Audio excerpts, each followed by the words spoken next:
바깥에서 돌면서 우주를 이렇게 관측했었죠. 근데 1년 6개월 전에 이런 거를 만들어서 지금 운행을 하고 있어요. 1년 6개월 됐어요. 나사에서 이거를 이제 발사를 해가지고 이거를 보여주고 있는데, 이거는 그 전에 있는 허블 망원경과 다른 적외선 망원경입니다. 감마선, 알파선 이런 걸 통해서 지구에 있는 먼지 있잖아요.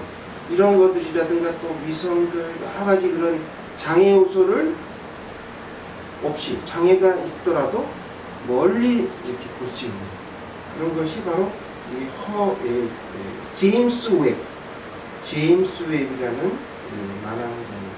이 제임스 웹을 발사시킨 그 목적은 외계의 행성을 이제 발견하고자 하는 거죠. 그 다음에 이제 유사한 이런 갤럭시들이 있는지, 어떻게 생겼는지 궁금하잖아요. 궁금하죠? 근데 이따가 보면 더 궁금해지실 거예요. 근데 이게 두 번째로는 이제 중력파 중성미자랍니다. 저도 잘 몰라요.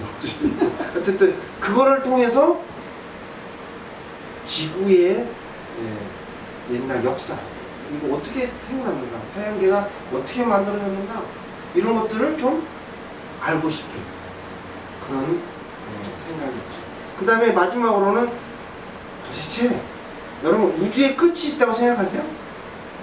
우주의 끝이 있어요. 있답니다. 근데 그거를 지금 얘가 찾고 싶은 거예요. 그래서 이거를 어떻게 띄웠냐면, 지구에 이렇게 띄운 게 아니라 화성 쪽으로 띄워가지고 태양계가 잡아당기는 게 있잖아요. 중력. 그걸로 인해서 이렇게 지구와 가깝게 이렇게 하는 거예요.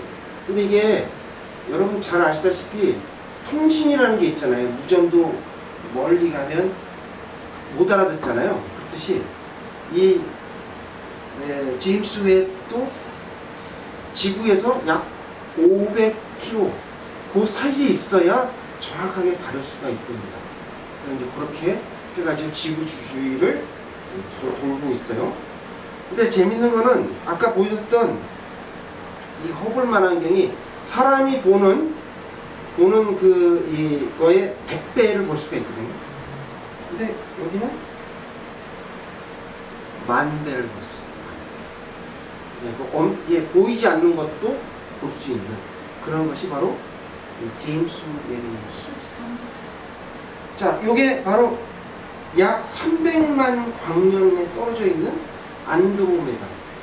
안드로메다라는 이 안에 뭐 무수히 많은 행성들이 있는 거죠. 도대체 제임스 웹이 발견한 행성이 도대체 몇 개나 될까요? 여러분 한번 상상을 해보세요. 몇 개나 될 것 같아요. 과학자들이 세려고 했답니다. 도대체 몇 개나 될까? 너무 많아서 세다가 늙어 죽는데요. 그래서 아예 그걸 하다가 포기를 해버렸어요. 너무너무 많아. 이게 어느 정도냐? 여러분 지구에 있는 바다에 있는 모래알 있죠? 그 모래알 수 세보셨어요? 모래알 숫자. 그러니까 그거의 1.5배가 많아요. 행성. 그러니까 행성이라는 거는 정의를 하면 뭐냐면 태양처럼 이렇게 스스로 이렇게 빛을 발하는 것을 행성이라고 해요. 또 달처럼 그 태양의 빛을 받아서 반사하는 거, 이것도 행성이에요. 이 많은 행성들이 과연 왜 만들어졌을까? 누군가 만든 사람이 있을 거 아니에요. 쓸데없이 시간 낭비한 건가요? 이 많은 것을 만드신 이유가 바로 오늘 로마서에 나와 있습니다. 다 같이 한번 읽어보겠습니다. 20절 다 같이 시작.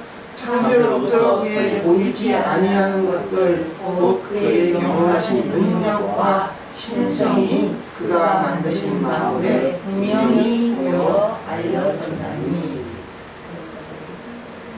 자, 로마서는 이렇게 얘기하고 있어요. 창세전부터예요. 창세.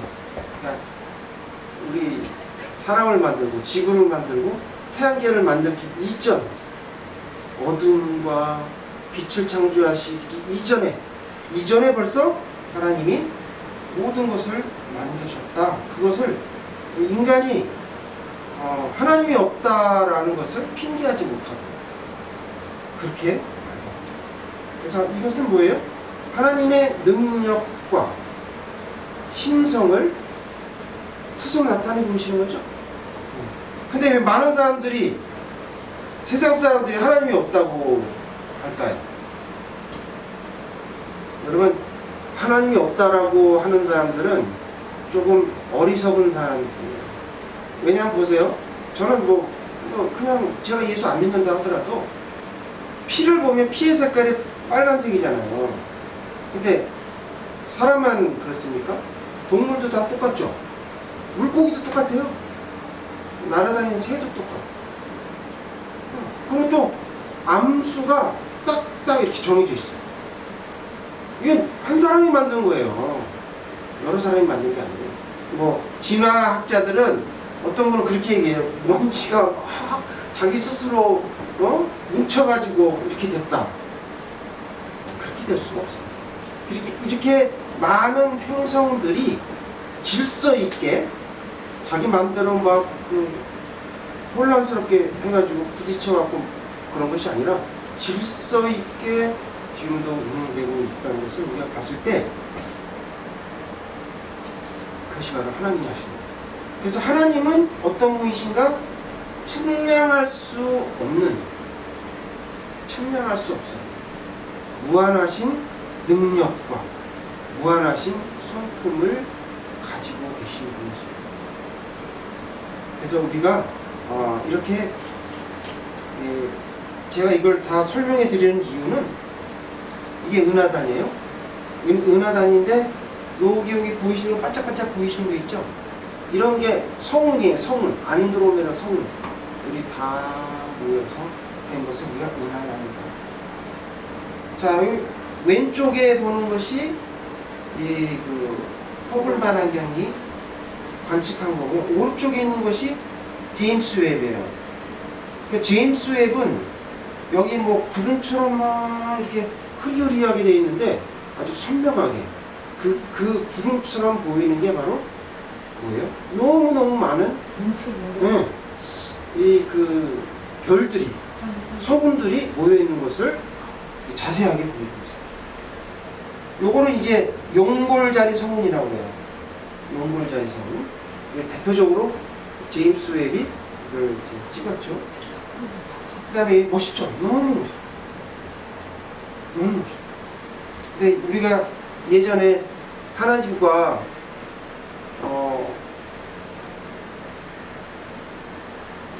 에덴 동산에서 살다가 죄를 안 지었으면 하나님과 같이 이런 데도 좀 여행도 다니고 이랬을 텐데 이렇게 좋은 거를 이제 못 누리고 선악과 그게 욕심이 생겨가지고 이게 더 큰데 사실 또 있어요. 이거 보세요. 이게 구름처럼 생겼는데 이게 다 전부 별들. 그러니까 여러분 이게 좀 잘 몰라. 알면 이게 할 수 있는데 잘 몰라. 제가 오늘 본문을 통해서 하나님 우리에게 주시고자 하는 말씀이 있어요. 그게 뭐냐면 하나님은 살아계시고 지금도 역사를 주관하신다. 이런 말씀이죠. 우리 아까 읽었죠? 이는 하나님을 알만한 것이 그 속에 보임이라 그랬어요. 하나님께서는 능력과 신성을 나타내시고자 이렇게 많은 것들을 만드십니다. 저 꽃을 참 좋아하는데 이름은 다 못 외워요. 우리 아내는 꽃을 참 이제 좋아해서 예루살렘이라는 꽃도 있더라고요. 별꽃이 다 있는데 제가 좋아하는 것은 나팔꽃, 백합, 이런 거, 장미, 요 정도예요. 프로지아. 근데 저기 산에 가면요, 우리가 알지 못하는 꽃들이 너무너무 예? 그런 꽃들을 하나님이 왜 쓸데없이 만드셨나 이거예요. 왜? 그게 바로 하나님이 그 성품이에요. 성품. 그분의 성품을 이렇게 보여주시고 계시는 것이죠. 그래서 예전에 꽃보다 남자라는 이제 드라마가 있었잖아요. 꽃보다 남자. 그러니까 사실은 꽃보다 아름다우신 분이 하나님이세요. 그걸 잘 몰라. 우리가 그걸 잘 몰라. 그래서 이제 참 안타깝죠. 네. 여러분들이 이 하나님은 정말 우리가 알 수 없는, 정말 상상할 수 없이 아름다우십니다. 그걸 우리가 믿어야 되는 거죠. 그 다음에 그걸 어떻게 알 수 있어요?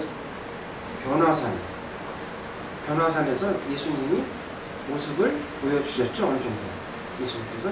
그랬더니 베드로가 뭐라고 했어요? 이건 사람이 아무리 빨아도 어떤 옷감으로 만들어도 이렇게 아름다운 예수님을 볼 수가 없다. 자, 그러면 오늘은 왜 이런 말씀을 장황하게 말씀드리냐면, 하나님이 도대체 누구신가를 우리가 알아야 되거든요. 그것부터 시작되는 거예요. 그 다음에 내가 누군가 이렇게 알게 되는 거죠. 앞으로 어떻게 될 것인가, 이게 가장 중요한 거군요. 근데 하나님은 어디 계시죠? 하나님 어디 계세요? 저도 잘 몰라요. 근데 우주 어딘가에는 계실 거예요. 그죠? 이렇게 넓은 곳인데 우주 어딘가에 계세요. 그러면 저는 그런 생각을 해봤어요. 그러면 사단은 어디 있지? 사단은 어디 있죠? 사단은 어디 있을까요? 저기 안드로메다 성운에 있나요? 아니면 다른 우리가 알지 못하는 그런 곳에 있을까요? 안드로메다 있어요. 아니, 그렇지 않아요. 하나님은 사단은 여기 이게 창세기 보실까요? 창세기 3장 14절에 제가 읽어드릴게요. 여호와 하나님이 뱀에게 이르시되 내가 이렇게 하였으니 내가 모든 가축과 들의 모든 짐승보다 더욱 저주를 받아. 그 다음에 중요합니다. 배로 다니고 살아있는 동안 흙을 먹을지니라. 흙을 먹을지니라. 그러니까 우리가 에덴 동산에서 하나님께 죄를 지었을 때 벌을 받았잖아요. 근데 우리만 받았어요? 아니에요. 우리가 다스리던 동물도 짐승도 걔네들은 죄도 없는데, 죄도 짓지 않았는데 이 꽃들도 다 하나님의 저주를 받았습니다. 그리고 받은 게 누구냐면 사단이에요. 사단이 저주를 받으면서 딴 데, 예전에는 다닐 수 있었겠죠. 안드로메다 성운을 가든 뭐 어디를 가든 여기저기 다 다녔을 텐데 하나님께서 못 가게 탁 장치해 놓으시고 지구를 벗어나지 못하게 만드셨어요. 그래서 지구 어딘가에 있을 거예요. 뭐 북극에 있을 수도 있고 남극에 있을 수도 있고, 간혹 이상한 일이 벌어지죠. 응? 우리 사람 중에 어떤 사람이 미쳐가지고 막 저기 지하철에서 막 자기가 전혀 원한을 사지도 않은 사람을 그냥 찌르는 그것이 바로 사단이 하는 일이죠. 사단이 그래서 우리 마음속에도 들어올 수 있다는 거예요. 근데 나중에 버라사 군대 거인 여러분 우리에게 드러내 보여주시는 것이죠. 예수님이 도대체 누구야? 그분 정말 하나님의 아들 맞아?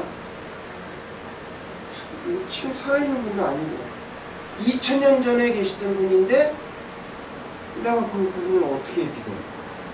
나와 상관이 없다라고 생각하시는 분이 우리 주위에 너무 많아. 그게 문제예요. 그게.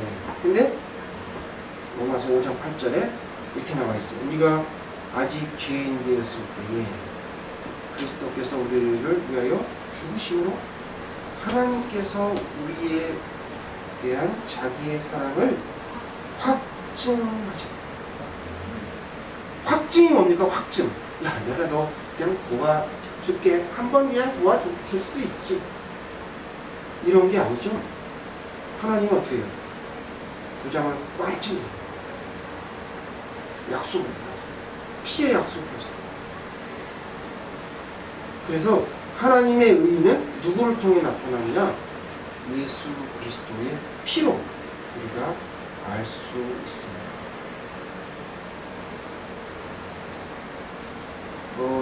제가 손목을 한번 다쳐봤는데요. 하나님이 저는 그걸 잘 몰랐어요. 근데 나중에 알고 보니까 하나님이 대못에 박히시면서 그 고통스러운 모습을 제가 조금이나마 체험할 수 있었던 적이 있습니다. 우리가 십자가를 여기 보면 우리가 십자가 있잖아요.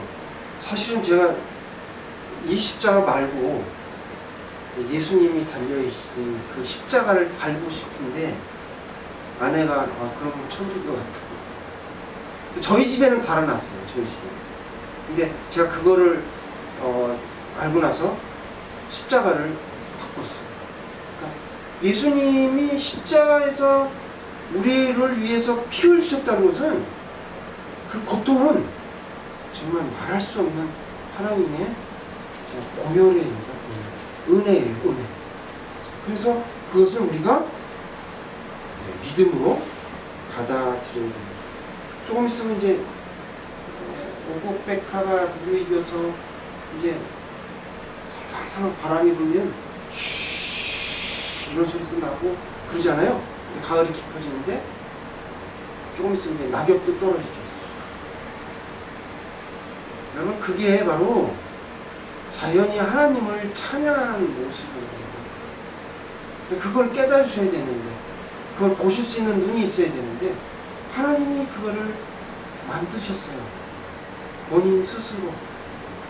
우리가 보라고. 그거를 인간이 깨닫지를 못해. 그게 문제예요. 그래서 우리는 하나님은 정말 아름다우신 분이에요. 멋쟁이 하나님이세요. 멋쟁이 하나님. 멋쟁이 하나님.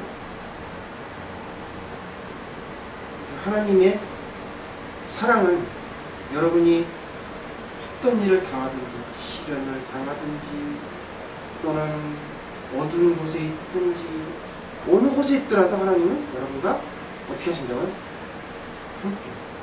함께 하신다는 것을 믿으셔야 합니다. 네.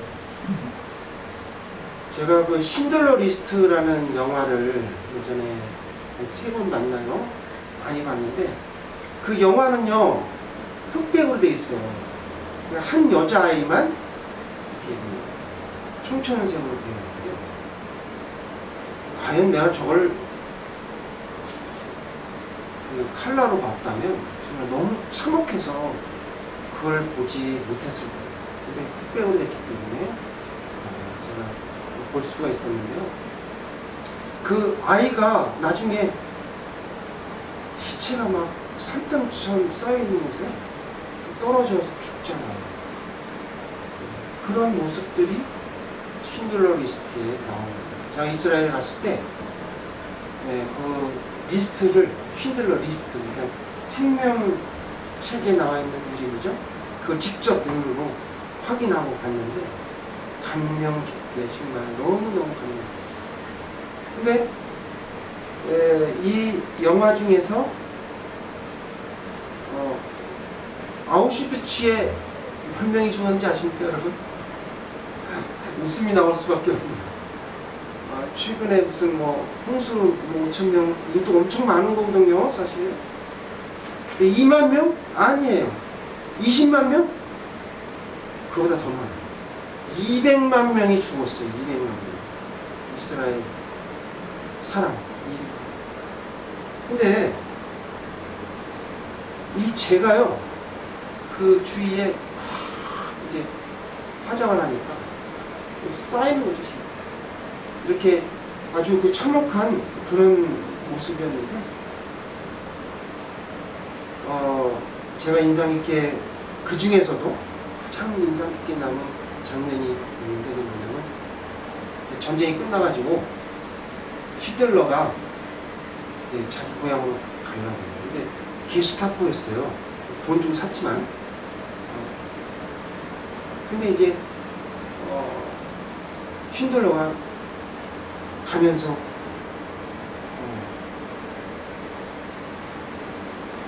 통로,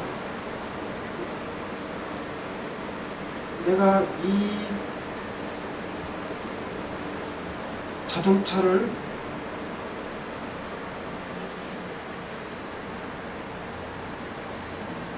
팔았더라면 유태인 10명을 살릴 수 있어요.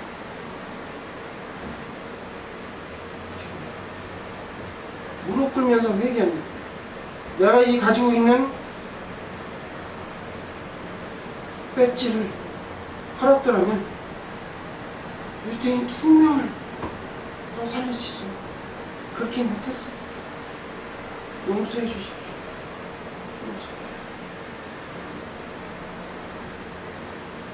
근데 유대인 마비가 이 쉰들러를 위해서 사람들의 아금니를 빼서 금니를 빼가지고 금을 녹여서 반지를 만들어줘요. 그 반지에는 이 사람이 착한 사람이다 라고 써주고 증명서도 만들어줍니다. 그러면서 하는 말이, 사장님은 최선을 다해서 우리들을 살렸습니다. 그가 자기 전 재산을 다 팔면서, 다 팔면서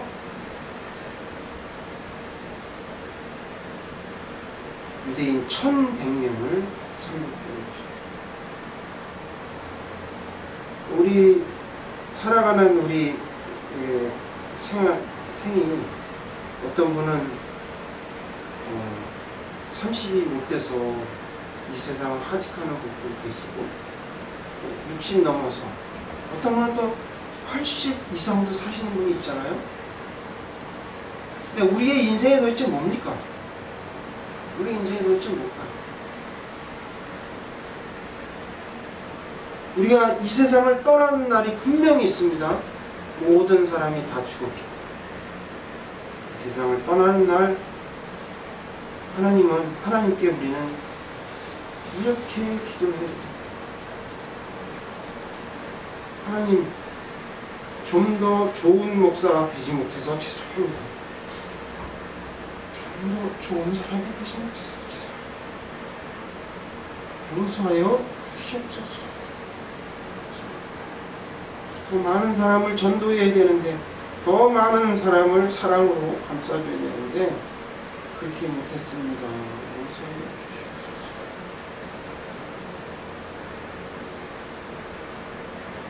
주님,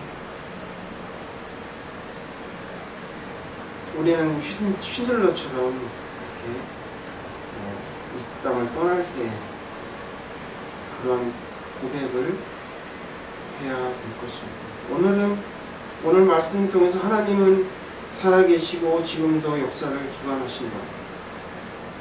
하나님을 경배하고 찬양하며 살아야 된다 라고 말씀하십니다. 한경림 목사님이 저술하신 이 아름다운 빈손이라는 책이 있습니다. 한경림 목사는 돈에 대한 욕심을 갖지 말아야 된다. 여자에 대해서 음욕을 품지 말아야 된다. 검소하게 살아야 된다. 이렇게 얘기했습니다. 그분은요, 구두 2켤레, 모자 하나, 그 다음에 양복 한 벌, 그분의 소유가 그 정도. 영락교회라는 엄청나게 대형 교회를 세웠음에도 불구하고 세습하지 않았어요. 그리고 아름다운 빈손으로 이 땅을 가지키고 천국에 가 계십니다. 우리가요, 주기철 목사님처럼 예수님을 위해서 순교를 하고 그렇게까지는 못하더라도 우리는 한경진 목사님처럼 그렇게는 살 수 있지 않을까요? 그렇게는 살 수 있을 것 같아요. 저도 돈에 대한 욕심을 내려놓기를 원합니다. 이 성욕에 대한 욕심을 내려놓기를 원합니다. 사랑의 나눔교회가 대형교회가 되더라도 저는 검소하게 살 겁니다. 왜요? 우리 목표가 천국 가는 게 목표거든요. 대형교회 다닌다고 그게 천국 가는데 프리패스가 됩니까? 아니잖아요. 우리는 항상 겸손한 마음으로 하나님 앞에 예배를 드리며 살았으면 좋겠습니다. 여러분, 내 처지가 힘들고 어려우실 분이 계실 수 있어요. 그렇지만 바르게 살려고 애쓰셔야 돼요. 믿음으로 살려고 애쓰셔야 돼요. 사랑으로 살려고 애쓰셔야 돼요. 그런 애쓰는 모습을 예수님이 보시고 그래, 착하고 충성된 거, 내가 작은 일에 충성했으니 내가 큰 것으로